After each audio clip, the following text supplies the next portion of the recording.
যে নবী সাল্লাল্লাহু আলাইহি ওয়াসাল্লামের বাসায় চুলাও জ্বলে নাই, চুলাও জ্বলে নাই। আর আমাদের তো একবেলা যদি না খাই তাহলে আল্লাহর উপর কত শেকায়াত, কত অভিযোগ, তাই না ভাই?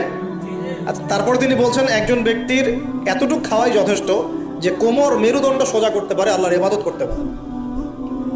আর যদি তোমাদের খেতেই হয় তাহলে পেটটাকে 3 ভাগ করে খাবে। কয় ভাগ? 1 ভাগ খাবার রাখবে, 1 ভাগ পানি খাবে, আর 1 ভাগ এই শ্বাস প্রশ্বাস চলাচলের জন্য ফাঁকা রাখবে। কয়জন এর উপর আমল করে দেখাতে পারে? কতজন মানুষ আছে? আর যারা একদম গোগ্রাসে খায় এদের ব্যাপারে কোরআনে এবং হাদিসে কিন্তু মারাত্মক কথা আছে।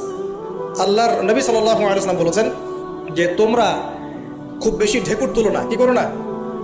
একজন সাহাবী খুব ঢেকুর উঠাচ্ছে, সাহাবী না আসলে, উনি পাশ দিয়ে যাচ্ছিলেন, খাবার দাবার খেয়ে পাশ দিয়ে যাচ্ছিলেন।